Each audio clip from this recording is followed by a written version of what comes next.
MTA International, reaching the corners of the earth.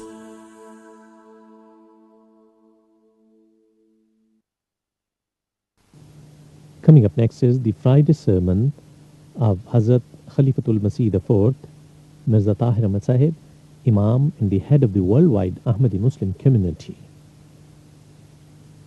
اب حضرت مرزا طاہر احمد صاحب خلیفۃ المسیح الرابع امام جماعت احمدیہ ایدہ اللہ تعالی بنصر العزیز کا خطبہ جمعہ ہوگا. حبیبنا صلی علی محمد صلی علی حبیبنا صلی علی محمد صلی علی رسولنا صلی علی محمد صلی علی رسولنا صلی علی محمد صلی علی محمد صلی علی محمد صلی علی محمد صلی علی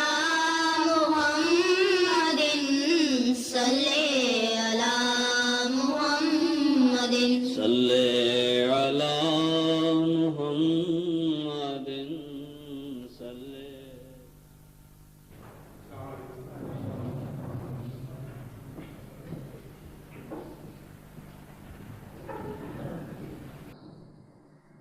السلام علیکم ورحمۃ اللہ. اذان دے دیں.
Hallelujah.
أشهد أن لا إله إلا الله وحده لا شريك له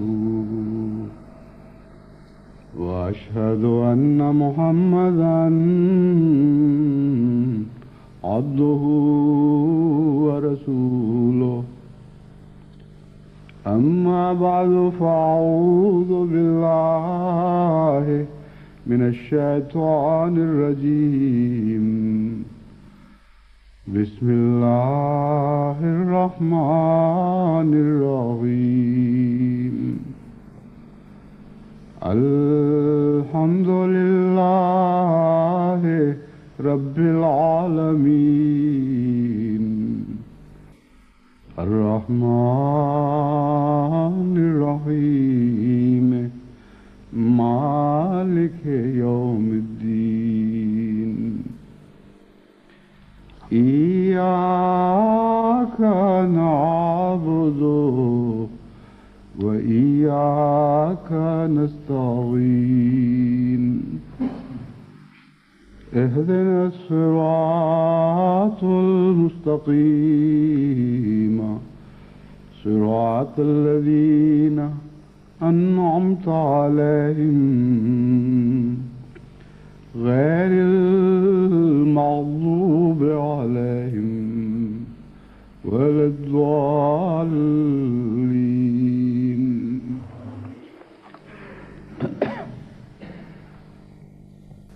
جب سے احمدیت کی دوسری صدی کا آغاز ہوا ہے، ہم خدا تعالیٰ کے فضل کے ساتھ اب 2 مہینے پورے کر کے تیسرے مہینے میں داخل ہوئے ہیں. دنیا کے مختلف ممالک سے جو رپورٹیں مل رہی ہیں ان سے پتہ چلتا ہے کہ بعض ممالک تو چند دن کی خوشیاں منا کر آرام کرنے لگے ہیں اور وہ یہ سمجھ رہے ہیں کہ 100 سالہ جشن کی تقریبات بس وہیں تک محدود تھی کہ لوگوں کو دعوتوں پہ بلایا جائے، جھنڈیاں لگائی جائیں، چراغاں کیے جائیں، کچھ نمائش کا بھی اہتمام ہو اور کچھ ریڈیو اور ٹیلی ویژن اور اخبارات کے ذریعے جماعت کا تعارف ہو جائے. لیکن اس کے برعکس بعض ممالک ایسے بھی ہیں خدا تعالیٰ کے فضل کے ساتھ جو بڑی ذمہ داری اور بڑی مستعدی کے ساتھ بقیہ سال کے بہترین استعمال کے لیے کوشاں ہیں، منصوبے بنا رہے ہیں، باقاعدہ مختلف گروہوں میں جماعت کو بانٹ کر ان کے سپرد ذمہ داریاں کر رہے ہیں اور ان کی رپورٹیں اللہ تعالیٰ کے فضل سے بہت ہی امید افزاں ہیں. معلوم ہوتا ہے کہ انشاءاللہ دن بدن جشن کے تشکر کا کام بڑھتا چلا جائے گا، نہ کہ کم ہوگا. اس لیے میں نے سوچا کہ جماعت کے اس حصے کو بھی جنہوں نے جشن کا غلط تصور سمجھا اور عارضی طور پر خوشیاں منا کر اب وہ آرام کی طرف مائل ہو گئے ہیں، اس طرف متوجہ کروں کہ ہمارا بڑا بھاری کام ابھی باقی ہے. میں نے پہلے بھی بتایا تھا کہ دنیا کی 114 یا 118 مختلف تراجم مختلف تعداد میں شائع ہو رہے ہیں. بہرحال زیادہ سے زیادہ جو ہم نے ترجمے کیے ہیں اب تک وہ قرآن کریم کے اقتباسات کے 118 زبانوں میں ہو چکے ہیں اور احادیث کے بھی کم و بیش اتنی ہی زبانوں میں ہو جائیں گے.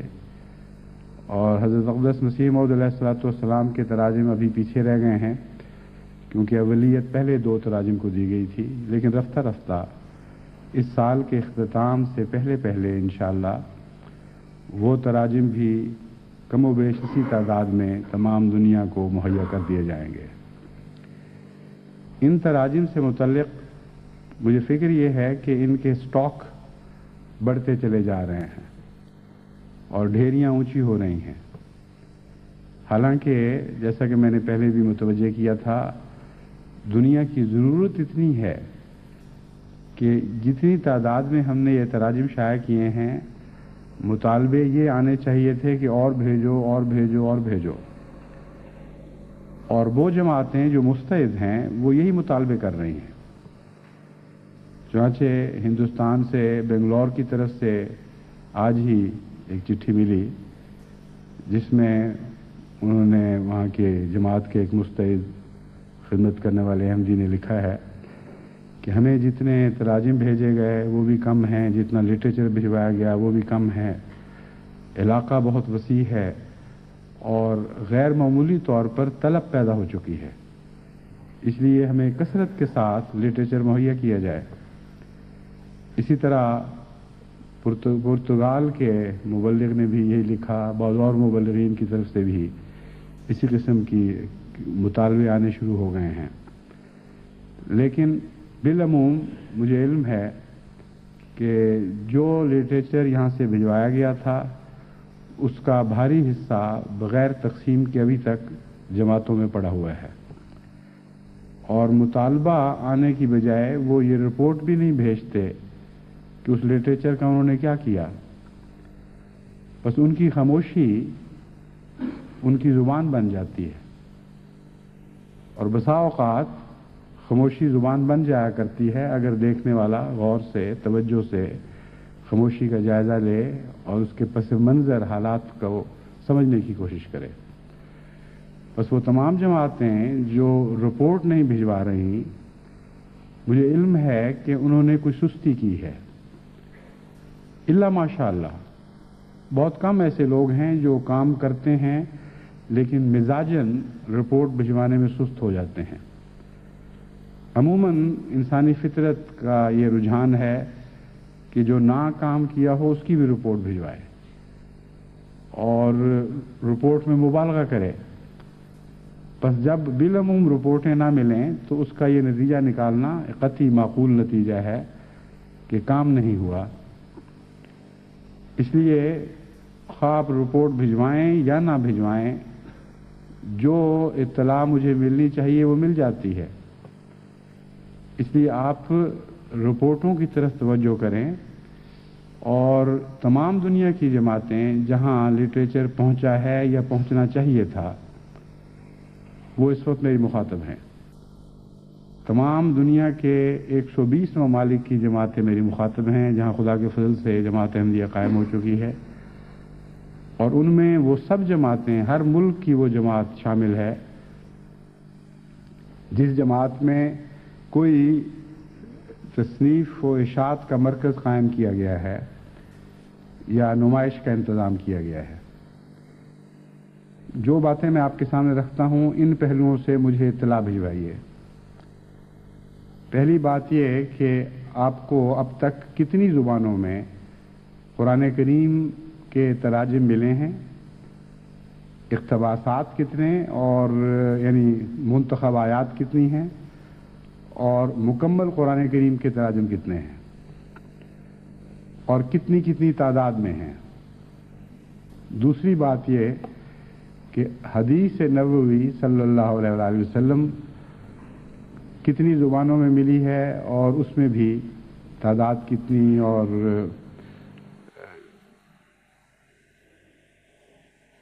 تیسری بات جو ہے وہ سب پہ مشترک ہوگی، لیکن پہلے میں حضرت مسیح علیہ السلام کے اقتباس کے متعلق بات کر لوں. اسی طرح حضرت مسیح موعود علیہ السلام کے اقتباسات کے متعلق کتنی زبانوں میں ملے ہیں اور کتنی تعداد میں. تیسری اہم بات اس کے بعد یہ ہوگی کہ آپ نے تقسیم کا کیا انتظام کیا ہے، اور آیا جس تعداد میں آپ کو یہ لٹریچر ملا ہے وہ تھوڑی ہے آپ کے نزدیک یا زیادہ ہے یا کافی ہے. زیادہ کا تو سوال ہی نہیں پیدا ہوتا، کیونکہ دنیا اتنی وسیع ہو چکی ہے، اتنی کثیر ہو چکی ہے کہ جس تعداد میں ہم لٹریچر شائع کر رہے ہیں دنیا کے سویں حصے کو بھی پورا نہیں آ سکتا. اس لیے وہ تو غلطی سے میرے منہ سے نکل گیا کہ زیادہ ہے. زیادہ کا تو کوئی سوال نہیں ہے. کم ہے تو کتنا ہے؟ کم میں ان معنوں میں نہیں کہہ رہا کہ تمام ملک کی ضرورت سے کتنا کم ہے. کم سے میری مراد یہ ہے کہ آپ میں خدا تعالیٰ نے جتنی طاقت رکھی ہے کہ اس لٹریچر کو تقسیم کر سکیں، اس طاقت کے مقابل پر کتنا کم ہے. اس لیے یہ بات لکھنے سے پہلے یہ جائزہ لینا ضروری ہوگا کہ آپ کی جماعت کی زیادہ سے زیادہ استطاعت کیا ہے، کس کس زبان میں وہ کتنی تعداد میں لٹریچر تقسیم کرنے کی توفیق رکھتے ہیں۔ پہلے وہ توفیق مقرر کریں، پھر مجھے لکھیں کہ ہماری توفیق سے یہ اتنی کم تعداد ہے، ہمیں مزید لٹریچر مہیا کیا جائے۔ علاوہ ازیں اس لٹریچر کے علاوہ بھی بہت سا لٹریچر ایسا ہے جو مختلف زبانوں میں مختلف موضوعات پہ تیار ہے، اور اس لٹریچر کے ساتھ تقسیم ہونے کے لیے وہ 100 سالہ جبلی کا پیغام بھی ہے جو آپ کی نمائندگی میں بحیثیت سربراہ جماعت احمدیہ میں نے سب دنیا کو دیا ہے، وہ بھی ساتھ جانا چاہیے۔ تو یہ کام بہت بڑا ہے اور بڑی ذمہ داری کے ساتھ جلد اس کی طرف جماعتوں کو متوجہ ہونا چاہیے۔ جہاں تک نمائشوں کا تعلق ہے، کچھ نمائشیں مجھے دیکھنے کا موقع ملا ابھی یورپ کے سفر میں، اور میں نے محسوس کیا کہ نمائشوں میں بھی ابھی یکسانیت پیدا کرنے کی بہت ضرورت ہے۔ بعض جگہ پتہ چلا کہ مرکز نے ان کو پورا لٹریچر ہی نہیں بھجوایا، بعض جگہ دیکھا کہ وہ تصویریں پوری نہیں ہیں، کہیں کچھ اور تصویریں ہیں، کہیں کچھ اور تصویریں ہیں۔ اس لیے مرکزی نظام کو تو میں نے متوجہ کیا ہے کہ وہ اچھی طرح جائزہ لے کر تمام ملکوں کو بنیادی ضروری لٹریچر بھی اور بنیادی ضروری تصاویر بھی مہیا کریں۔ تو اس پہلو سے یکسانیت ہونی چاہیے۔ اس کا بھی مجھے تبھی علم ہوگا جب آپ لوگ، یعنی آپ سے مراد ہے وہ تمام احمدی جماعتیں جنہوں نے نمائش کے مراکز قائم کیے ہیں، مجھے مطلع کریں کہ ان کو کیا کیا چیزیں مل چکی ہیں اور کیا کیا نہیں ملی، کہ شاید ان کو پتہ ہی نہیں لگے گا کہ کیا ملنا چاہیے تھا، وہ میں خود اندازہ کر لوں گا۔ لیکن یہ لکھیں کہ کیا کیا چیزیں مل چکی ہیں، اور جو چیزیں مل چکی ہیں ان کو مناسب طریق پر نمائشی حالوں میں یا کمروں میں آویزاں کیا گیا ہے یا نہیں۔ اس ضمن میں ایک اور اختلاف میں نے یہ دیکھا ہے کہ بعض جماعتوں نے تو بڑی محنت اور مستعدی کے ساتھ ہر کتاب کے نیچے اس زبان میں اس کا تعارف مختصر کروا دیا ہے جو زبان وہاں بولی جاتی ہے۔ مثلا اگر جرمن علاقے میں نمائش ہے تو جرمن زبان میں نیچے بڑے خوبصورت لفظوں میں ٹائپ کیا ہوا ہے اس کتاب کا ٹائٹل کیا ہے، اور مختصر تعارف اگر ضروری ہے کہ مضمون کیا ہے، اور اگر کسی انسان کی تصنیف ہے تو کس کی تصنیف ہے۔ اس طرح ایک نظر میں گزرنے والے کو اندازہ ہو جاتا ہے کہ یہ کیا کچھ ہے، اور بعض جگہ اس کا ذکر نہیں ہے۔ چنانچہ اس سفر کے دوران میں نے متوجہ کیا منتظمین کو کہ اس پہلو سے بھی سب جگہ یکسانیت ہونی چاہیے، اور ہر نمائش میں ہر کتاب کے نیچے مختصر تعارفی کلمات درج ہونے چاہیے جو کھلے کھلے لکھے ہوں تاکہ دیکھنے والا ان کو پڑھ سکے۔ پھر میں نے یہ بھی محسوس کیا کہ بعض جگہ تو رضاکاروں کو اچھی طرح تربیت دی گئی ہے، وہ مہمانوں کو ساتھ لے جا کر دکھاتے ہیں اور بتا سکتے ہیں کہ یہ کیا کچھ ہے۔ اس پہلو سے جرمنی کا انتظام ماشاءاللہ بہت ہی عمدہ ہے، اور وہاں انہوں نے سلائیڈز کی نمائش کا بھی انتظام کیا ہوا ہے کولون میں، اور ریکارڈنگ بھی کی گئی ہے تاکہ ہر شخص جو وہاں جائے وہ اگر کارکن کوئی مہیا نہ ہو تو ریکارڈنگ کے ذریعے معلوم کر سکے کہ کیا ہو رہا ہے، کہاں کیا چیز ہے اور اس کا مقصد کیا ہے۔ تو پورا تعارف جتنا کہ ہونا چاہیے وہ وہاں کروایا جا رہا ہے، اور اللہ کے فضل سے اس پہلو سے جو مہمان آتے ہیں بہت متاثر ہو کے جاتے ہیں۔ تو تمام دنیا میں یہ انتظام ہونا ضروری ہے کہ بعض کارکنوں کو تربیت دی جائے، وہ نمائش دکھانے کے لیے باری باری اپنے وقت پیش کریں، اور جو وہاں ڈیوٹی پر ہو اس کو پتہ ہو کہ کس طرح دکھانی ہے، اور کیا بتانا ہے. مثلا شہداء کی تصاویر ہیں اور اسیران راہ مولا کی تصاویر ہیں. وہاں یہ تو لکھا ہوگا یہ شہید ہیں، یہ اسیر ہیں، لیکن یہ نہیں بتایا جا سکتا تفصیل سے کہ جرم کیا تھے، کس طرح واقعہ ہوا. تو اگر پتہ ہو تو بعض شہداء کی تصویروں کے سامنے انگلی اٹھا کر دکھایا جا سکتا ہے، یہ اس کا پس منظر ہے، اس طرح شہادت ہوئی. اور یہ جو بتایا جاتا ہے اس کا غیر معمولی اثر پڑتا ہے. نظری طور پر دیکھ کر دل نرم پڑتے ہیں، لیکن جب ساتھ کان یہ سن رہے ہوتے ہیں کہ اس کا پس منظر کیا ہے، کیوں ایسا ہوا، تو اس کا غیر معمولی اثر پڑتا ہے. فرانس میں بعض مہمانوں کو خود مجھے نمائش دکھانے کی توفیق ملی، اور اس دوران ہی بعض مہمانوں نے اس تاثر کا اظہار کیا کہ ہمیں تو وہم و گمان بھی نہیں تھا کہ جماعت احمدیہ چیز کیا ہے اور کتنی عظمت اختیار کر چکی ہے، اور ان تصویروں کے پیچھے کیا کیا کہانیاں اور کیا کیا چیزیں ہیں. حالانکہ میرے پاس وقت زیادہ نہیں تھا، لیکن نمونتاً کچھ نہ کچھ مجھے یہ دکھانے کا موقع ملا کہ اس طرح نمائش دکھانی چاہیے. چنانچہ اس کو دیکھ کر وہاں کے ہی ایک ذہین مخلص نوجوان کو خیال آیا. اس نے مجلس سے سوال جواب میں اٹھ کے یہی بات اٹھائی کہ آج ہمیں پتہ چلا ہے کہ نمائش پیش کرنا کافی نہیں، نمائش تو دکھانے کا سلیقہ ہونا چاہیے اور پتہ ہونا چاہیے کہ کس طرح دکھائی جاتی ہے. اس لیے آپ تمام دنیا کی جماعتوں کو تاکید کریں کہ وہ بھی ایسا کیا کریں. چنانچہ ان کی دراصل تحریکی تھی جس کی وجہ سے مجھے اب موقع مل رہا ہے کہ میں تمام جماعتوں کو سمجھاؤں کہ اسی چیز کا اثر جو آپ دکھا رہے ہیں 10 چند ہو سکتا ہے، 10 گنا زیادہ ہو سکتا ہے اگر دکھانے کا سلیقہ ہو. اور دکھانے کے سلیقے میں پہلے تحریریں مکمل کرنا ضروری ہے، خوبصورتی کے ساتھ ان کے عنوانات لگائے جائیں، کھلے لفظوں میں لکھا جائے کہ یہ کیا چیز ہے، اور اس میں بہرحال اختصار کرنا پڑے گا.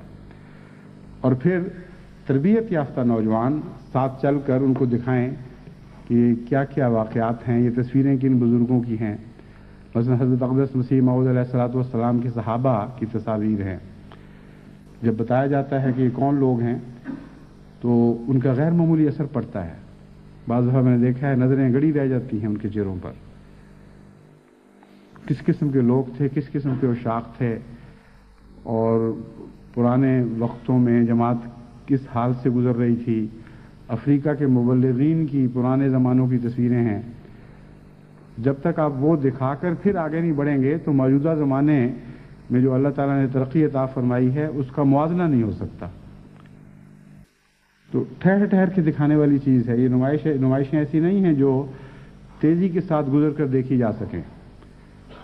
اگر اس مضمون پر باقاعدہ تربیت دی جائے کارکنوں کو تو کئی دن میں یہ تربیت پوری ہوگی. ان کو مختصر تاریخ بتانی پڑے گی. یہ نذیر علی صاحب ہیں ہمارے پرانے مجاہد واقف زندگی، ان کے فلاں جگہ دفن ہیں، اس طرح یہ گئے تھے، ان حالات میں انہوں نے مقابلے کیے. اور یہ آج کا سیرا لیون ہے جس میں دورہ کیا جاتا ہے خلیفہ وفد کی طرف سے، تو حکومت کی طرف سے نمائندے مقرر ہیں، وزیر حاضر ہیں خدمت میں، تمام ریڈیو ٹیلی ویژن کے وسائل پیش خدمت ہیں. زمین آسمان کا فرق ہے. لیکن یہ فرق تب نظر آئے گا جب یہ پتہ لگے کہ قربانیاں کنہوں نے دی تھی، کن لوگوں کی قربانیوں کا پھل ہے جو ہم آج کھا رہے ہیں. ورنہ اگر یہ دکھائے بغیر آپ اجلت سے آج کے نظاروں کی طرف دنیا کو لے جائیں تو آپ کی نمائش تو ہو جائے گی، لیکن نہ خدا صحیح معنوں میں راضی ہوگا، نہ آپ پرانے بزرگوں کی خدمت کا حق ادا کرنے والے ہوں گے، نہ آپ کو یہ احساس ہوگا کہ اصل عظمتیں ہیں کیا. اصل عظمتیں حکومتوں کے متوجہ ہونے میں نہیں، اصل عظمتیں خدا کو راضی کرنے میں ہیں اور خدا کی خاطر خدمتیں کرنے میں ہیں. اور وہ خدمتیں ضائع نہیں جاتی. اس کے ثبوت کے طور پر دکھائیے کہ کس طرح خدا تعالیٰ نے 100 سال کے اندر کایا پلٹ دی ہے، نظام بدل دیے ہیں، رجحانات تبدیل کر دیے ہیں. اور عظیم الشان جماعت کی طرف توجہ ہوئی ہے، بڑی بڑی قوموں کو، ملکوں کو، حکومتوں کو، حکومتوں کے سربراہوں کو، اور ایک 100 سال کے اندر ایک بالکل نئی کیفیت دکھائی دے رہی ہے جو آئندہ 100 سال کے لیے بنیاد بننی ہے۔ اس رنگ میں اس نمائش سے استفادہ کرنا ضروری ہے، ورنہ یہ نمائشیں اگر محض تصویریں یا چارٹ بن کر لگی رہ جائیں تو جتنا فائدہ ان کا پہنچنا چاہیے اس کا 100واں کیا 1000واں حصہ بھی فائدہ نہیں پہنچا سکیں گی۔ پھر یہ نوجوان جن کی آپ تربیت کریں گے، اور وہ نوجوان جو یا بڑے چھوٹے جو ساتھ لے کر آئیں گے مہمانوں کو، ان سب کی تربیت ہوگی۔ جماعت احمدیہ کی ایک نسل کا اخلاص اس جوڑ میں ان کی طرف منتقل ہو رہا ہوگا، جیسے بلڈ ٹرانسفیوژن کیا جاتا ہے، ایک کے خون کی رگ سے دوسرے کی خون کی رگ کا تعلق باندھ دیا جاتا ہے، تو اس طریق پر آپ کی پہلی نسلوں کا پاکیزہ خون آپ کی نئی نسلوں میں دوڑنے لگے گا، اور آئندہ نسلوں میں وہ پاکیزہ خون منتقل ہونے لگ جائے گا۔ تو یہ ہم نے جو نمائش کی کوشش کی ہے، یہ کوئی محض دکھاوے کا رنگ نہیں رکھتی، نہ اس خاطر ایسی کوشش فائدہ دے سکتی ہے، بلکہ مذہبی جماعتوں میں تو یہ بعض دفعہ ایک مہلک زہر بن جاتی ہے۔ جہاں جہاں دکھاوے کا رنگ آ جائے اور روح غائب ہو جائے، وہیں مذہبی جماعتوں کی ہلاکت کا آغاز ہو جاتا ہے۔ اس ضمن میں ایک اور نصیحت میں جماعت کو یہ کرنی چاہتا ہوں کہ تصاویر کا دور ہے، اور تصاویر کے ذریعے ہم بڑے بڑے فائدے اٹھانا چاہتے ہیں، لیکن تصاویر میں بعض نقصان کے پہلو بھی ہوتے ہیں، اور ان میں ایک پہلو یہ ہے کہ جو بزرگوں کی تصاویر ہیں ان کے طرف شرک کا رجحان پیدا ہو جائے، اور یہ رجحانات بعض دفعہ بہت ہی باریک راہوں سے داخل ہوتے ہیں، اور جب تک ایک متقی انسان یا جس کو خدا توفیق عطا فرمائے جب تک ایک خدا کسی انسان کو توفیق نہ عطا فرمائے، اس وقت تک وہ بعض دفعہ متنبع نہیں ہو سکتا کہ میں نے جو اس تصویر کو دیکھا، میرے دل پر جو اس کا اثر پڑا، وہ تقوی کے مطابق تھا یا مشرکانہ رنگ رکھتا ہے۔ میں سمجھتا ہوں کہ حضرت اقدس مسیح رسول اکرم صلی اللہ علیہ وسلم کے زمانے میں یہی وجہ ہے کہ تصویروں کا رواج نہیں دیا گیا۔ خدا تعالیٰ کی طرف سے وہ ایجادات تھی بعد میں ہوئی، جن ایجادات کے ذریعے آج ہم تصویری زمانے میں داخل ہوئے ہیں۔ آن حضرت صلی اللہ علیہ وآلہ وسلم کا پاک وجود اور آپ کا روحانی اور نورانی چہرہ اتنی عظمت رکھتا ہے کہ ہرگز بعید نہیں تھا کہ اگر وہ تصویریں محفوظ ہوتی تو ان کی عبادت شروع ہو جاتی۔ حضرت مسیح موعود علیہ الصلوۃ والسلام نے بھی اس خطرے کو محسوس کیا اور جماعت کو تاکید کی کہ میں جو تصویریں اپنی کھنچوا رہا ہوں صرف اس لیے کہ دنیا چہروں کو دیکھ کر اندازے لگایا کرتی ہے، اور بعض زیرک لوگ چہروں کے نقوش پڑھ کر دل کی صداقت کے نقوش دیکھنے لگ جاتے ہیں، ان تک ان کی نظر پہنچ جاتی ہے۔ اس لیے اس غرض سے میں نے تصویریں شائع کی ہیں۔ یہ مقصد نہیں ہے کہ نعوذ باللہ تم لوگ ان تصویروں کو دیکھ کر میرے متعلق نامناسب عظمت کے جذبات اپنے دل میں پیدا کرو، کیونکہ یہ شرک ہے۔ حضرت مسیح موعود علیہ الصلوۃ والسلام اور پرانے بزرگوں کی تصویروں کے ساتھ یہ تاکید ضروری ہے، خصوصاً حضرت مسیح موعود علیہ الصلوۃ والسلام کی تصاویر کے ساتھ، کہ اپنے نفوس کا جائزہ لیا کریں کہ ان سے کسی طرح کوئی دور بعید کا شرک کا تصور تو نہیں پیدا ہو رہا۔ جب میں شرک کا تصور کہتا ہوں تو آپ میں سے غالباً تمام یہ سوچیں گے کہ نعوذ باللہ من ذالک، ہم تو مواحد جماعت ہیں، توحید کی خاطر قائم کیے گئے، تمام دنیا کو امت واحدہ بنانا ہے، خدا واحد کے قدموں میں اکٹھا کرنا ہے۔ یہ کیسے ہو سکتا ہے کہ ہم جو مواحد جماعت ہیں اور دنیا کو توحید سکھانے کے لیے نکلے ہیں، ہم مشرکانہ خیالات میں مبتلا ہو جائیں؟ لیکن میں آپ کو بتاتا ہوں کہ قرآن کریم نے مطلع فرمایا ہے، متنبع کیا ہے کہ شیطان ایسے ایسی جگہوں سے حملے کرتا ہے جن کے متعلق آپ تصور بھی نہیں کر سکتے. وہ چھپ کے اپنی کمین گاہوں سے آپ پر حملے کرتا ہے، اور بسا اوقات شرک کا آغاز محسوس بھی نہیں ہوتا. ایک دفعہ مجھے خود ذاتی طور پر اس قسم کے ایک حملے کا تجربہ ہوا. ربوہ کی بات ہے، بہت پرانی، کوئی 25-30 سال کی بات ہے، کہ میں حضرت مسیح موعود علیہ السلام کی تصویر اول تو میں اسی وجہ سے لگاتا نہیں تھا پہلے اپنے گھر میں کہ حضرت مسیح موعود علیہ السلام نے عموماً اس کو پسند نہیں فرمایا.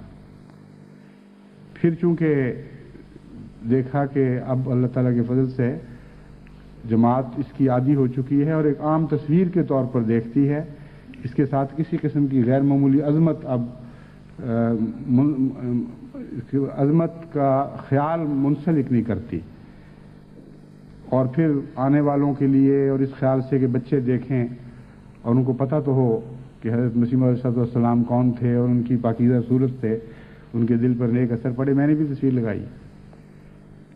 لیکن ایک دفعہ جب میں اس کمرے میں کپڑے بدل رہا تھا تو اچانک مجھے شرم سی محسوس ہوئی حضرت مسیح موعود علیہ السلام کی تصویر کے سامنے، اور وہ پہلی خطرناک الارم کی گھنٹی تھی جو میرے اندر بجی.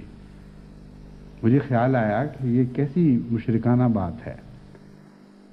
تصویر سے اس خیال سے میں شرما رہا ہوں کہ میں تصویر کو دیکھ رہا ہوں، حالانکہ تصویر کی کوئی حقیقت نہیں ہے. تصویر کو دیکھ کر یہ خیال کر لینا کہ ہم اس تصویر کے سامنے بری باتیں نہ کریں. تصویر کو دیکھ کر یہ سارے باتیں پھر میرے ذہن میں ابھرنی شروع ہوئیں. تصویر کو دیکھ کر یہ خیال پیدا ہو کہ بعض حالتوں میں تصویر الٹی کر دی جائے، بعض میں سیدھی کر دی جائے، کوئی بیہودہ حرکت کرنی ہو تو تصویر کو الگ کر دیا جائے. یہ سارے شرک اسی رستے سے داخل ہوتے ہیں اور رفتہ رفتہ دلوں پر قبضہ کر لیتے ہیں. اس وقت مجھے خیال آیا کہ اصل تو تقوی نام ہی اس بات کا ہے کہ سوائے خدا کے حاضر ناظر ہونے کے تصور کے اور کوئی تصور نہ ہو. چنانچہ سارے قرآن میں، تمام احادیث میں، تمام کلام مسیح موعود علیہ السلام میں آپ کو اللہ کے تقوی کے سوا کسی کے تقوی کا ذکر نہیں ملے گا. خدا کا تقوی لیکن رسول کا تقوی نہیں. رسول کی محبت، رسول کا ادب، رسول کی اطاعت، لیکن کہیں بھی آپ کو رسول کا تقوی کا کوئی محاورہ نظر نہیں آئے گا. بس وہ شخص جو ہمیشہ خدا کی نظر میں ہے، اگر وہ کوئی بیہودہ حرکت کرتے ہوئے خدا سے نہیں شرما رہا اور ایک تصویر سے شرما رہا ہے، تو یہ اگر بت گری نہیں ہے اور بت پرستی نہیں ہے تو اور کیا ہے؟ اس لیے ظاہری طور پر آپ چاہے اپنے آپ کو شرک پر آمادہ نہ پائیں، لیکن خدا تعالیٰ نے قرآن کریم میں سچ فرمایا ہے کہ شیطان ایسا ظالم ہے کہ وہ اس طرح چھپ کر اپنی کمین گاہوں سے حملہ کرتا ہے کہ آپ دفاع کے لیے تیار ہی نہیں ہوتے اور آپ کے دلوں پر حملہ ہو چکا ہوتا ہے. بس اس تصویری نمائش نے میری توجہ اس طرف بھی مبذول کی کہ جماعت کو توحید کی طرف دوبارہ متوجہ کروں. یہ تمام تصویریں محض تصویریں ہیں، ان کی کوئی حقیقت نہیں ہے. یادوں کو تازہ کرنے والی بعض باتیں ہیں، اس سے زیادہ ان کی کوئی حقیقت نہیں. وہ کام جو آپ خدا کی موجودگی میں تنہائی میں نہیں کر سکتے، وہی ہے جو خدا کی خاطر رکنے والی بات ہے. جو کام آپ خدا کے تصور کی وجہ سے تنہائی میں نہیں کرتے وہ نیکی ہے، اور جو کرتے ہیں اس کے باوجود وہ آپ کی کمزوری اور گناہ ہے. لیکن اگر آپ کسی تصویر کے سامنے یا کسی اور کے سامنے رک جاتے ہیں تو وہاں سے پھر گناہ نہیں بلکہ شرک کا مضمون شروع ہو جاتا ہے.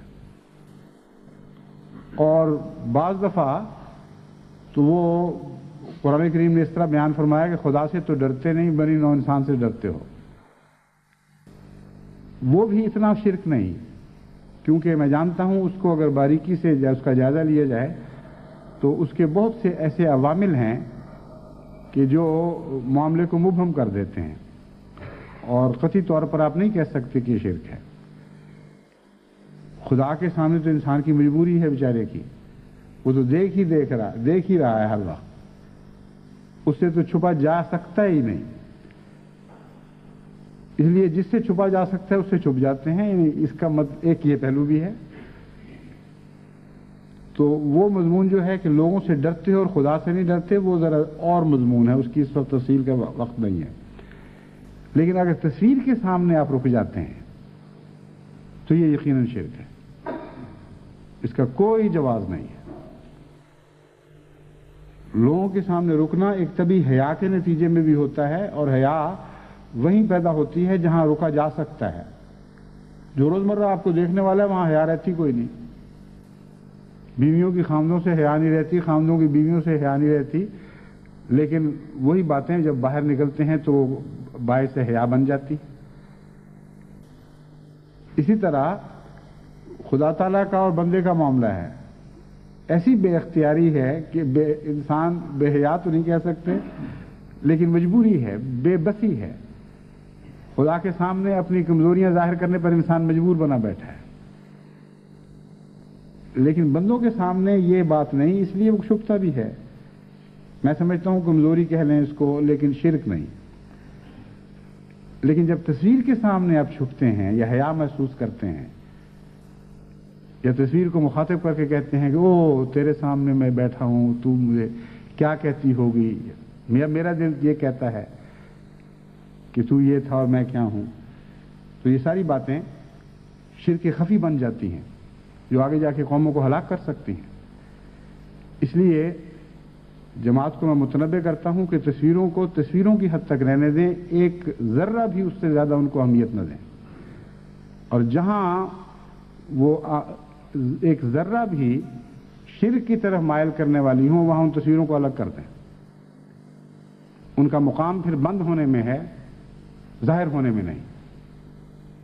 ان کو خاص موقعوں کے لیے، بعض مقاصد کے لیے استعمال کرنے کے لیے رکھ لیں، ورنہ ان کو نہ رکھیں۔ میری تصویروں کا بھی رواج بڑھ رہا ہے، مجھے اسی سے اس کا بھی خیال آیا کہ بعض لوگوں کے متعلق پتہ لگا وہ باقاعدہ اس کو سجا کے رکھتے ہیں، نعوذ باللہ من ذالک، جو نہایت ہی بیہودہ حرکت ہے۔ اس خیال سے میں پاکستان میں لوگوں کو بھیج دیتا ہوں کہ دیر ہوئی دیکھے ہوئے، اور بچوں کو بھی دکھانا ہوتا ہے، وہ ایک ایسا جذبہ ہے جو نیکی پر مبنی ہے، لیکن اگر آپ اس کو ایسی اہمیت دینے لگ جائیں، نعوذ باللہ کے پھولوں کو سجا کے رکھا ہوا ہے، تو نہایت ہی خطرناک مشرکانہ حرکت ہے، نہایت قابل نفرت حرکت ہے۔ اور مجھے بھی آپ اپنے ساتھ گناہگار کرتے ہیں، اگر میرے علم میں آئے اور میں اس کو نہ روکوں تو میں جواب دہ بن جاتا ہوں۔ اس لیے جب میں نے حضرت مسیح موعود علیہ السلام کے حوالے سے یہ بات کر دی ہے تو میں اور دیگر خلفاء کی پھر کوئی بھی حیثیت نہیں رہتی۔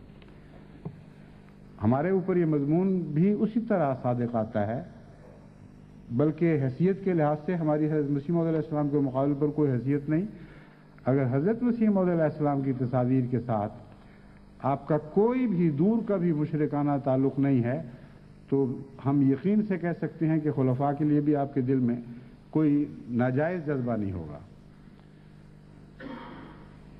اس نصیحت کے علاوہ اب میں ایک اور مضمون کی طرف متوجہ ہوتا ہوں۔ ہم نے دنیا میں توحید کو پھیلانا ہے اور تمام بنی نوع انسان کو ایک کرنا ہے۔ اس سلسلے میں ایک خطرہ ہے جو بار بار سر اٹھاتا ہے اور بار بار اس کی طرف متوجہ کرنے کی ضرورت ہے کہ قومی اور ملکی اور جغرافیائی اختلافات کو احمدیت کی یکجہتی کی راہ میں حائل ہونے دیا جائے۔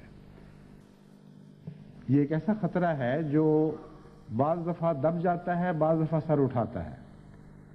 بعض ملکوں میں فتنے پیدا ہوتے ہیں تو وہاں سر اٹھا لیتا ہے، بعض خلافتوں کے دوران یہ دب جائے گا اور بعض خلافتوں کے دوران دوبارہ اٹھے گا۔ یہ ایک تفصیلی مضمون ہے، اس کی وجوہات میں اور اسباب کے پس منظر میں جانے کی ضرورت نہیں، مگر میں جماعت کو متنبہ کرتا ہوں کہ ہم امت واحدہ ہیں، ایک خدا کے بندے ہیں، ایک خدا کی آواز پر لبیک کہنے والے ہیں۔ حضرت صلی اللہ علیہ وآلہ وسلم نے ہماری وحدت کی جو بنیاد ڈالی ہے اس میں خلل نہیں واقع ہونے دینا، اور نسلی تفریق اور قومی تفریق اور جغرافیائی تفریق، کالے گورے سفید کی تفریق، یہ تفریق نہیں پیدا ہونے دینی۔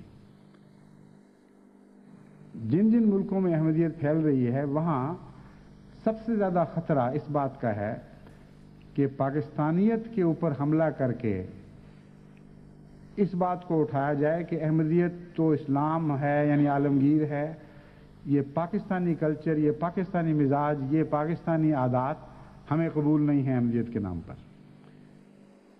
یہ دیکھنے میں بالکل معقول اور جائز بات ہے، اس سے انکار نہیں ہو سکتا۔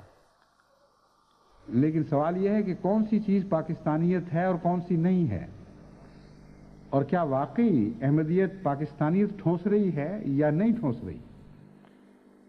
اگر صرف اتنا سوال ہو تو پھر خطرہ نہیں ہے، لیکن جب یہ کہا جاتا ہے کہ دین اسلام ہے اور واحد تمام دنیا کا واحد مشترک دین ہے اور پاکستان سے آنے والے ایک ملک کے نمائندہ ہیں، تو پھر آئندہ بہت سے خطرات کے راستے کھل جاتے ہیں، اور یہاں سے آغاز ہو کر پھر تفریق کا سلسلہ شروع ہو جاتا ہے کہ نہیں ہم پاکستانیت کو قبول نہیں کریں گے، فلاں بات قبول نہیں کریں گے۔ ایک باغیانہ رجحان، ایک نفرت کا رجحان، ایک قومیت کی تفریق کا رجحان پیدا ہونا شروع ہو جاتا ہے۔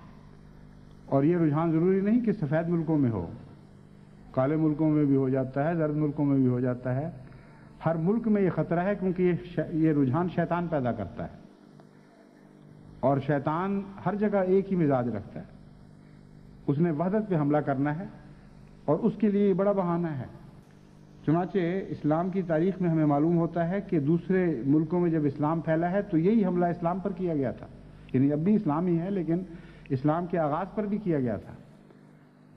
اور ایرانی نے یہ سوال اٹھا دیا کہ کون سی اسلام ہے اور کون سی ایرانیت ہے، کون سے مزاج اسلامی مزاج ہیں اور کون سے عرب مزاج ہیں جن کو ہم قبول کرنے پر آمادہ نہیں ہوں گے یا ان کے خلاف بغاوت کریں گے۔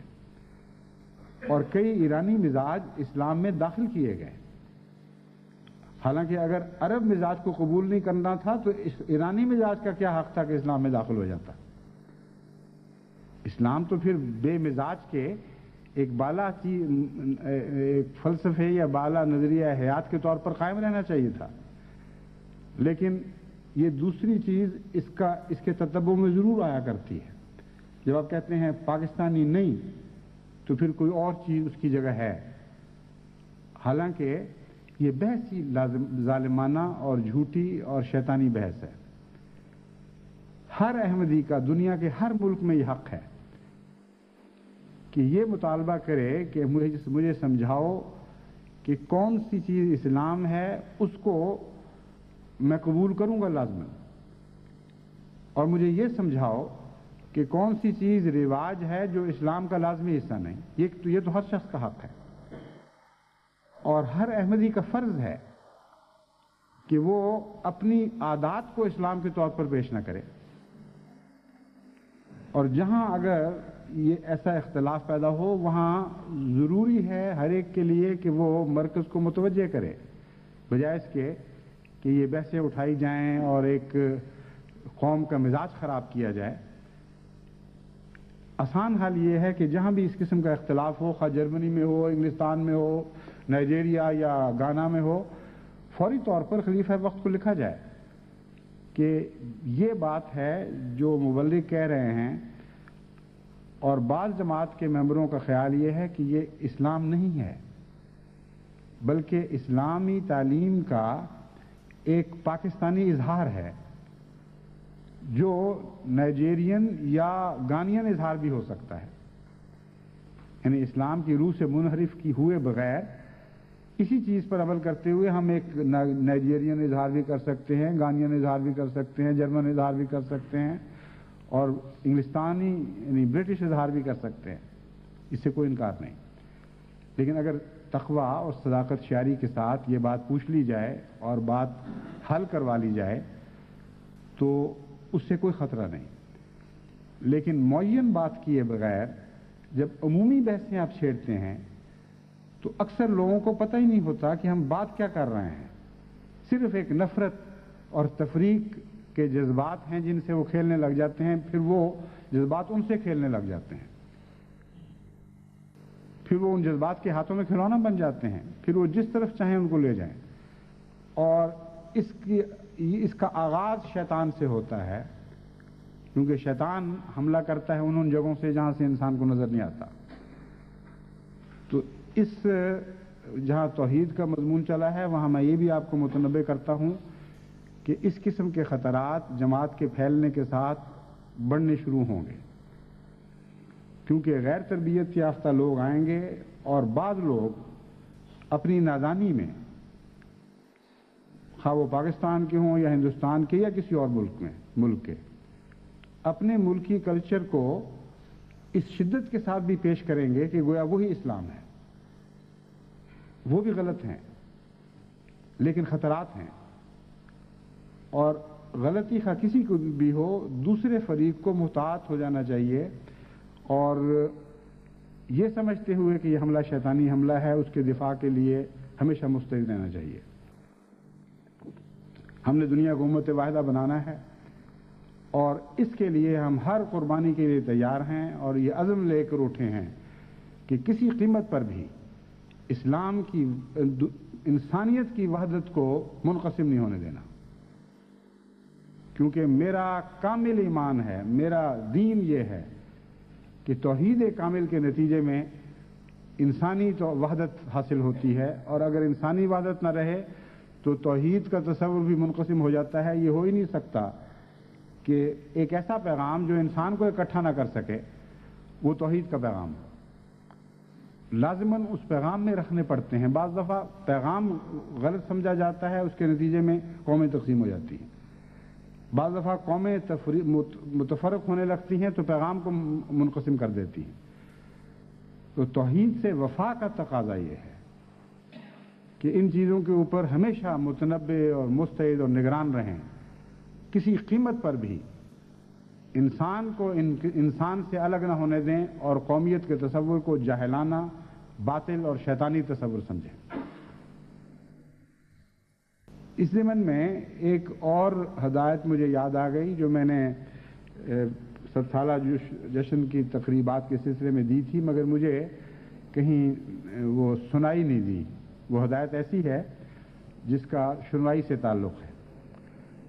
میں نے تاکید کی تھی کہ ان نمائشوں کے دوران حضرت اقدس مسیح موعود علیہ الصلوۃ والسلام کا ایسا کلام جس میں اللہ تعالیٰ کی حمد کا ذکر ہو، یا حمد پر مشتمل کلام ہو، یا نعتیہ کلام ہو حضرت صلی اللہ علیہ وسلم کے عشق میں، یا بنی نوع انسان کی ہمدردی پر مشتمل کلام ہو، وہ اچھی آواز میں پڑھ کے سنایا جائے، اور اسے جسے کہتے ہیں بیک گراؤنڈ میوزک، اس بیک گراؤنڈ میوزک کے طور پر وہ چلتا رہے۔ اس کا بہت عمدہ طبیعتوں پر بہت عمدہ اثر پڑتا ہے۔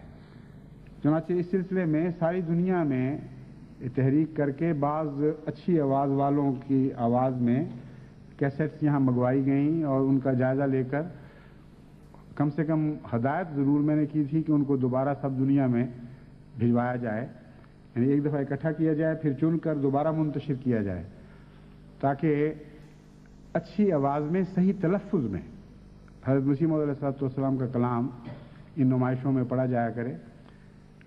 اس کے ساتھ ہی ایک یہ بھی تاکید کی تھی کہ چونکہ یہ صدی غلبہ توحید کی صدی کے طور پر ہم منا رہے ہیں، اس لیے خاص طور پر وہ نغمہ حضرت مسلم موعود رضی اللہ تعالیٰ عنہ کا جس میں ہے لا الہ الا اللہ، ٹیپ کا مصرع تو نہیں، ٹیپ کے ہر مصرے کے آخر پر یا ہر شعر کے دوسرے مصرے کے آخر پر آتا ہے درد دل کی صدا، یہ کیا ہے، وہ ہے دست قبلہ نما لا الہ الا اللہ، وہ نظم، وہ بھی ایسی نظم ہے جو بہت ہی عمدہ ترنم کے ساتھ پڑھی جا سکتی ہے۔ ویسے تو ہر شعر ترنم سے پڑھا جاتا ہے، لیکن بعض اشعار کے زیر و بم کو موسیقیت کے ساتھ ایک خاص مناسبت ہوتی ہے، اور یہ وہ نظم ایسی ہے جس کا ترنم تمام دنیا کے انسانوں کو متاثر کر سکتا ہے، تو اس کو بھی لگانا چاہیے۔ کچھ میں نے منگوائے تھے نمونے، مگر ابھی تک مجھے کوئی ایسا دل کو لگا نہیں کہ بہت ہی غیر معمولی ہو، حالانکہ یہ نظم ایسی ہے جس کو بہت ہی اعلیٰ، بہت ہی مؤثر آواز میں پڑھا جا سکتا ہے. یہ اگر نظم بھی اس وقت دہرائی جائے تو اس کے ساتھ مجھے خیال آیا ہے کہ آپ کو ان اشعار کا ترجمہ بھی کرنا چاہیے، اور وہ بھی موسیقی کے اثر میں زیادہ گہرائی پیدا کر دیتا ہے. حضرت مسیح موعود علیہ السلام کا مثلا کلام ہے: اے خدا، اے کار ساز ہو، اے پوش ہو کردگار. اس کو ایک شخص شعر میں پڑھتا ہے تو اس کے بعد اس کا ترجمہ ایک باوقار اثر انداز آواز میں سنایا جائے، ٹھہر ٹھہر کے، بجائے اس کے کہ مسلسل نظم ہو رہی ہے یا اس سے پہلے پڑھ لیں مترجمہ ایک آواز میں. آواز کے اگر نثر کے انداز میں بھی کوئی بات کہی جائے تو بعض دفعہ ایک آواز میں موسیقی ہوتی ہے اور آواز میں وقار ہوتا ہے، اور بعض پڑھنے والے ایسے انداز میں نثر پڑھتے ہیں کہ اس کا اثر نغموں کا سا پڑتا ہے. تو ایسے دوست دنیا میں ہر جگہ موجود ہیں. افریقہ میں تو میں جانتا ہوں، میں نے اپنے دورے میں دیکھا ہے، خدا تعالیٰ نے بڑی بڑی عظیم الشان آوازیں، بااثر آوازیں ان لوگوں کو عطا کی ہیں، اور وہ عام جب گفتگو بھی کرتے ہیں تو ان کی آواز میں ایک دبدبہ، ایک شوکت ہے.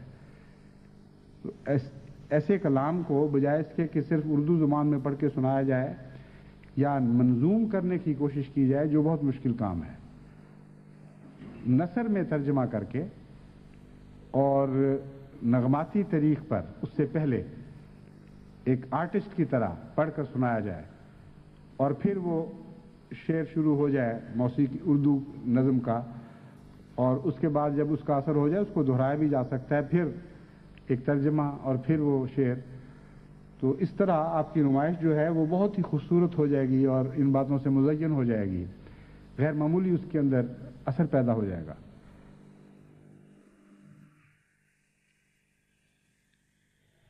جہاں تک رپورٹوں کا تعلق ہے، آخری بات اس ضمن میں یہ کہنا چاہتا ہوں کہ تمام جماعتیں اس بات کی نگرانی کریں ملکی سطح پر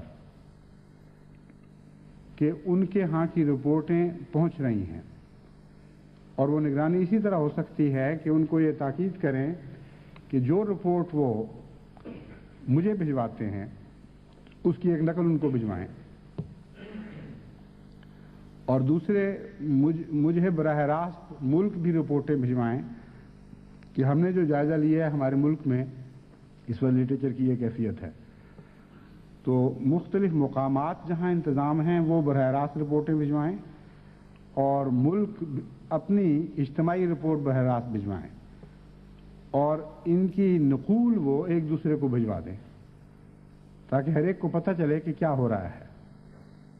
مثلا ہندوستان ہے، ہندوستان میں اگر 11 یا 12 مراکز ہیں جہاں نمائش ہونی ہے، جہاں لٹریچر کی تقسیم کے سینٹر بنائے گئے ہیں، اگر ہندوستان کی رپورٹ ان سارے مراکز سے متعلق مجھے آ رہی ہے اور ساتھ ہر مرکز کو بھی جا رہی ہے، تو اس کا فائدہ یہ ہوگا کہ ہر مرکز کو معلوم ہوگا کہ دوسرا مرکز کیا کام کر رہا ہے اور کون کتنا آگے بڑھ چکا ہے. تو اس سے انشاءاللہ تعالیٰ ایک دوسرے کی رہنمائی بھی ہوگی، ایک سے دوسرے کی رہنمائی بھی ہوگی، اور جذبہ رشک پیدا ہو کر آگے بڑھنے کے لیے انسان پہلے سے زیادہ مستعد ہوں گے. اس کے ساتھ ساتھ ایک رپورٹ اور بھی داخل کر لیں کہ بعض مراکز کی تعمیر کا کام دیر سے شروع کیا گیا تھا اور ابھی تک وہ مراکز مکمل نہیں ہوئے، یا اگر مکمل ہو چکے ہیں تعمیری لحاظ سے تو ان کے اندر جو اندرونی سیٹنگ ہوتی ہے وہ نہیں ہو سکی. مجھے علم نہیں ہے کہ اس وقت کس حالت میں کون سا مرکز ہے. بعض ہیں جو براہ راست رپورٹ بھیج دیتے ہیں اور بعض ہیں جو نہیں بھیجتے، نہ ان کے ملک کی طرف سے آتی ہے.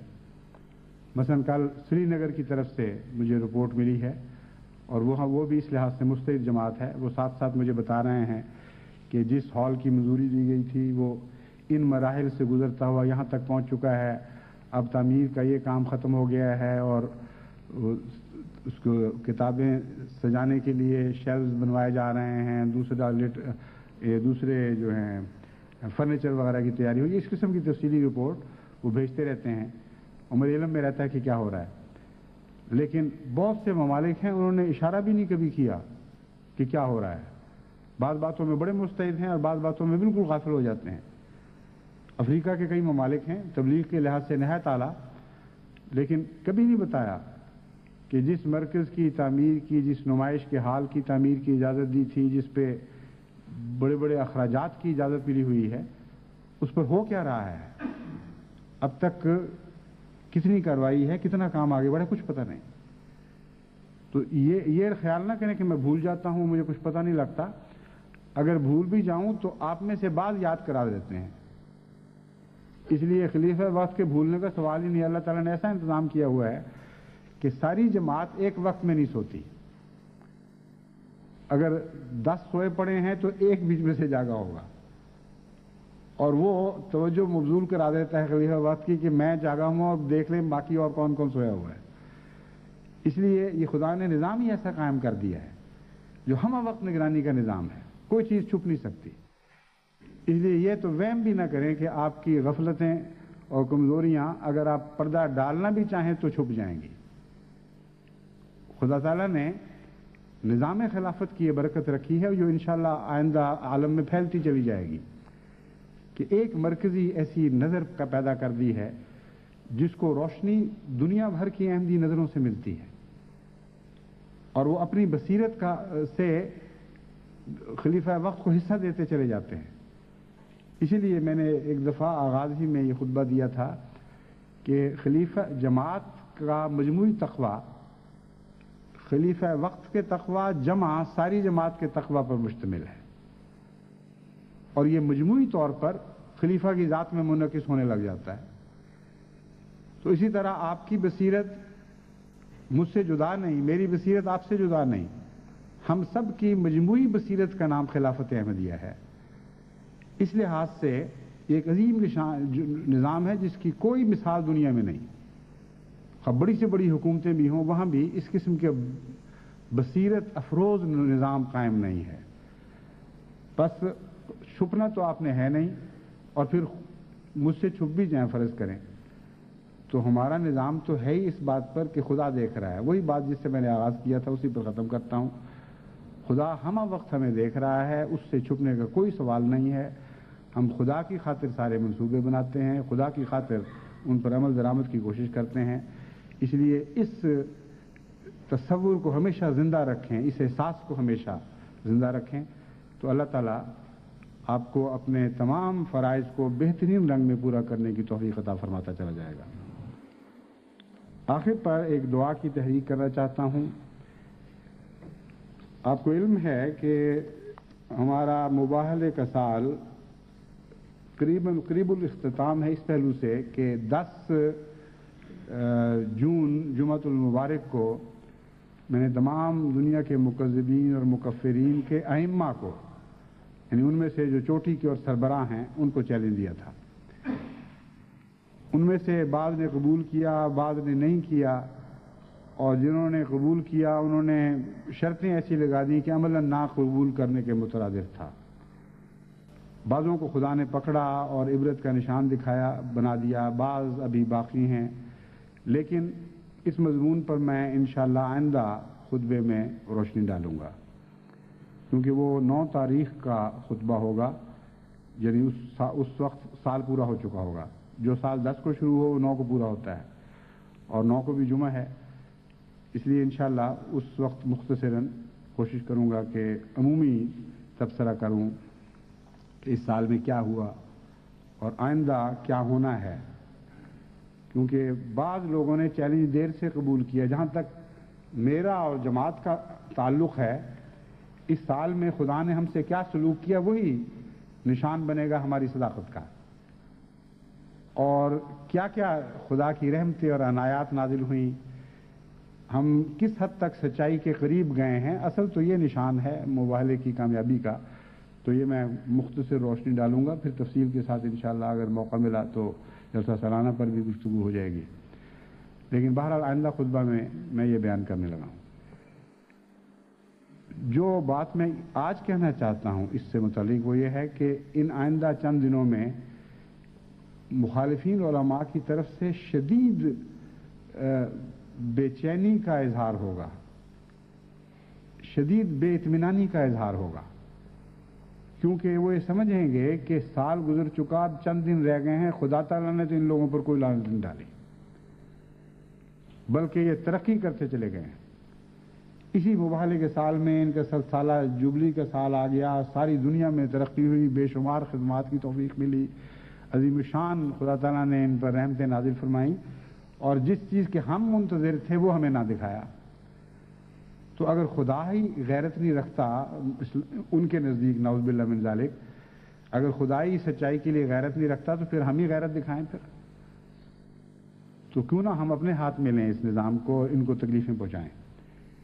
یہی وہ جذبہ تھا جس کے نتیجے میں ننکانہ صاحب والا دردناک واقعہ ہوا، اور اسی آگ میں جلتے ہوئے انہوں نے ایک اور منصوبہ بنایا تھا کہ 25 جون کو دوبارہ پاکستان میں، سارے پاکستان میں، صرف ایک دو قصبوں میں نہیں، احمدیوں کے گھر جلانے، اموال لوٹنے اور ان کے خلاف عام فساد برپا کرنے کی کوشش کی جائے گی. اللہ تعالیٰ نے جماعت احمدیہ کے لیے ایسے انتظام رکھے ہیں کہ ہر قسم کے ان کے منصوبوں کی اطلاع ملتی رہتی ہے. اب ان کا ایک یہ منصوبہ ہے کہ 9 تاریخ یا 10 تاریخ کو، 9 کو جمعہ ہے، ہو سکتا ہے 9 کو شروع کریں، اور 10 چونکہ وہ دن یاد کراتا ہے، مباہلے کا دن، یعنی 10 تاریخ چونکہ وہ دن یاد کراتی ہے، اس لیے بعضوں کا خیال ہے کہ 10 کو یہ چنیں گے. ایک دفعہ پھر یہ اپنی یہ رذیل کوشش کریں گے کہ جماعت احمدیہ کو نقصان پہنچائیں، فسادات کریں، اور اس طرح گویا کہ خدائی کو اپنے ہاتھ میں لینے کی کوشش کرتے ہوئے دنیا کو یہ دکھائیں کہ دیکھو مباہلہ جماعت کو کتنا مہنگا پڑا ہے اور کتنا نقصان دہ ثابت ہوا.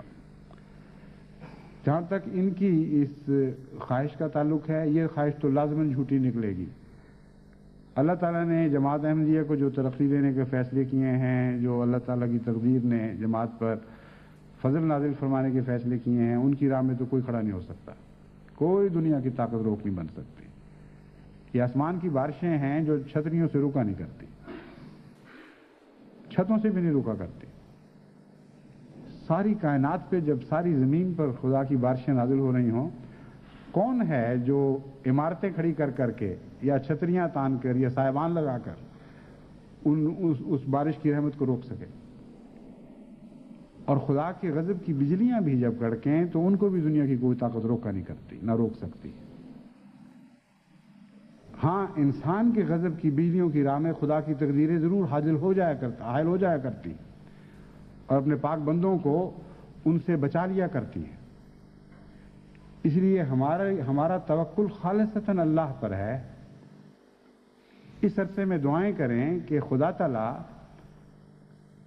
نے جہاں ہم پر بے انتہا احسانات فرمائے ہیں اور سارے عالم میں رحمتوں کی بارشیں نازل فرما رہا ہے، وہاں ہمارے پاکستانی بھائیوں کو بھی ان دشمنوں کے شر اور شرارت اور ان کے غضب کی بجلیوں سے بچائے.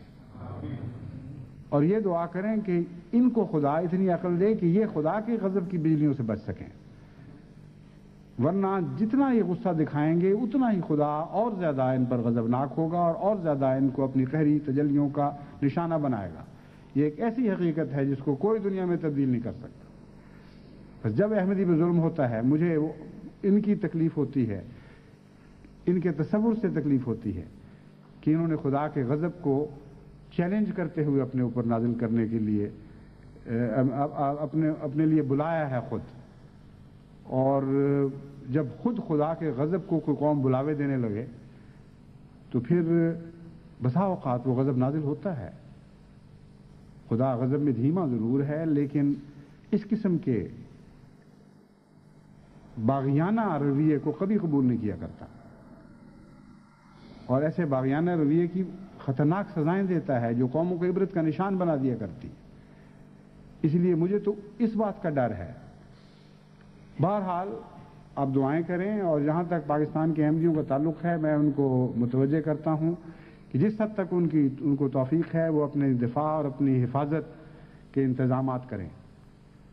اور قانون کے دائرے کے اندر رہتے ہوئے وہ ان کے فتنے سے بچنے کے لیے پوری طرح مستعد ہو جائیں.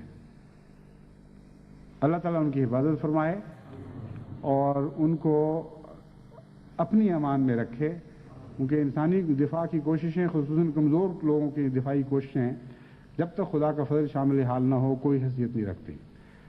بس وہ دعائیں بھی کر رہے ہیں اور ظاہری کوششیں بھی اختیار کریں گے.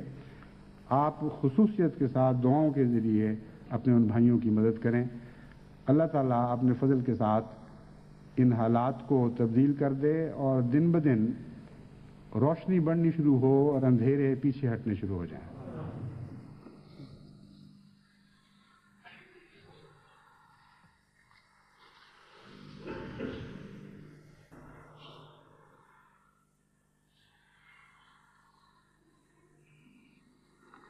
مجھے بتایا گیا ہے کہ میں نے خطبے میں 25 مئی کہنا تھا، 25 جون کہہ دیا غلطی سے.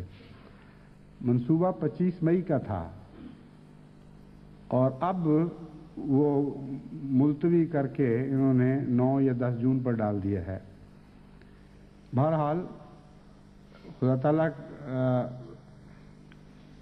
اصل ہمارا مولا نگران خدا ہے.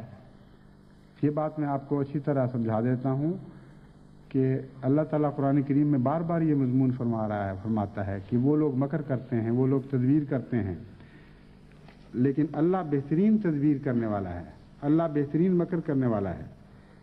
اس لیے آپ یہ خیال نہ کریں کہ خدا آپ کو چھوڑ دے گا. ہمارے تصور بھی ان باتوں تک نہیں پہنچ سکتے جو خدا کی تدبیر، خدا کی تقدیر ہمارے لیے کر رہی ہے. حیرت انگیز انتظام کر رہی ہوتی ہے. اچانک یہ کچھ اور سوچ کر اٹھتے ہیں اور کوئی اور آفت پڑ جاتی ہے جو ان کی توجہ کو کھینچ لیتی ہے. کہیں احمدیت کے خلاف فساد کرتے کرتے آپس میں فسادات میں مبتلا ہو جاتے ہیں. تو اللہ تعالیٰ کے منصوبے چل رہے ہیں اور اس کا مکر، یعنی خدا کا مکر، جیسا کہ قرآن کریم میں لکھا ہے، وہ خیر الماکرین ہے، وہ لازماً غالب آنے والا مکر ہے. اس لیے اصل انحصار دعاؤں پر ہے. اگر ہم دعائیں کریں گے تو آپ یاد رکھیں کہ خدا تعالیٰ ان کی تدبیریں ان پر الٹ دے گا اور ان کی تدبیریں خدا کی تقدیر پر غالب نہیں آ سکتی. ایک اور دعا کی تحریک میں بھول گیا تھا، وہ بھی خطبہ ثانیہ سے پہلے کر دیتا ہوں. وہ سیرا لیون کے لیے خصوصیت سے دعا کی تحریک ہے. وہاں کے صدر محترم جو بہت نیک دل انسان ہیں، خدا کا خوف رکھنے والے اور خدا پر ایمان رکھنے والے ہیں، انہوں نے عام سیاسی دستور سے ہٹ کر اپنے ملک کی اقتصادی بدحالی سے تنگ آ کر اب یہ تحریک کی ہے کہ دوست ائمہ مساجد اور دیگر مذہبی لوگ سیرا لیون کے لیے دعا مانگیں اور دعاؤں کے ذریعے ہماری مدد کریں، کیونکہ ہم جو کوششیں کر سکتے تھے کر رہے ہیں، کر چکے ہیں، لیکن کوئی نتیجہ نہیں نکل رہا اور دن بدن ہم زیادہ سے زیادہ مفلوق الحال ہوتے چلے جا رہے ہیں اور اقتصادی حالت ہمارے دائرہ اختیار سے نکل چکی ہے. ہم سنبھال نہیں سکتے اس کو. چونکہ جماعت احمدیہ کے امام کو بھی ان کی طرف سے خصوصی پیغام پہنچا اور وہاں کے جو ہمارے امام ہیں اور وزیر مذہبی امور نے ان کو پریزیڈنٹ کی یہ خواہش پہنچائی کہ تمام احمدی مساجد میں دعا کا اعلان کرایا جائے. اس سے مجھے خیال آیا کہ تمام دنیا کی جماعتوں کو ان کے لیے دعا کی تحریک کروں. اللہ تعالیٰ اپنے فضل کے ساتھ ان کے حالات درست کرے اور جو بھی مخفی محرکات ہیں جو دن بدن ان کی اقتصادی حالت کو گراتے چلے جا رہے ہیں، ان پر خدا کا اختیار ہے، بندے کا اختیار نہیں. اللہ تعالیٰ اپنے فضل سے وہ حالات بدل دے اور ان کو سکون اور امن کے دن نصیب ہوں. بہت دردناک حالت ہے، یہاں تک کہ بعض غریب استاد جن کو پہلے ہی بہت معمولی گزارے ملتے تھے، ان کو 6 مہینے تک کی حکومت تنخواہیں بھی نہیں دے سکی. ایک ایسے ہی استاد نے تمام دنیا میں چٹھیاں لکھنی شروع کر دیں کہ ہم مر گئے بھوکے، کچھ کرو ہمارے لیے. اور بے بسی کا عالم ہے، بالکل بے اختیاری ہے. تو اس لیے خصوصیت سے آپ دعا کریں اللہ تعالیٰ اپنے فضل سے اس دعا کے نتیجے میں وہاں حالات کو تبدیل فرما دے، ایک نہایت عمدہ پاکیزہ انقلاب برپا ہو جائے۔ اس سے پہلے ہم ایک تجربہ کر چکے ہیں اور اس کے نتیجے میں خدا کے فضل سے غیر معمولی کامیابی بھی ہمیں نصیب ہو چکی ہے۔ غانا کے متعلق آپ کو یاد ہوگا کہ ایک وقت تھا جہاں جب قحط عام ہوتا چلا جا رہا تھا، خشک سالی تھی، بارشوں کے کوئی آثار نہیں تھے، دن بدن لوگ بھوک کا شکار ہو رہے تھے، اور خیال تھا کہ جس طرح سوڈان کے بعض حصوں میں یا ابیسینیا وغیرہ میں نہایت خوفناک قحط پھیلے ہیں، وہاں بھی قحط پھیل جائے گا۔ قحط تو پھیلا ہوا تھا، یعنی اور بڑھ جائے گا۔ اس وقت وہاں کے امیر نے مجھے خاص طور پر دعا کی تحریک کی، اور میں نے خطبے میں ربوہ میں غانا کے لیے خصوصیت سے دعا کی تحریک کی۔ اور عجیب بات ہے کہ اس کے قریباً ہفتہ یا 10 دن کے بعد مجھے خط ملا امیر صاحب کا کہ جہاں تک موسموں کے پنڈتوں کا تعلق ہے، انہوں نے کہا تھا کہ کوئی بارش کے آثار نہیں ہیں، بلکہ سارا سال خشک سالی کا سال گزرے گا۔ لیکن جس وقت آپ وہاں خطبہ دے رہے تھے اس وقت اچانک بادل اٹھے ہیں اور اس زور سے بارش ہوئی ہے کہ جل تھل بھر گیا اس بارش سے، اور اس دن کے بعد سے غانا کے حالات تبدیل ہونے شروع ہو گئے۔ تو ہمارا خدا قادر مطلق خدا ہے، اسی طرح وہ اپنے وجود کا ثبوت عطا فرماتا ہے۔ بس آپ اگر سنجیدگی سے دعائیں کریں گے تو آپ دیکھیں گے کہ انشاءاللہ تعالیٰ سیرا لیون کے حالات بھی تبدیل ہونے شروع ہو جائیں گے۔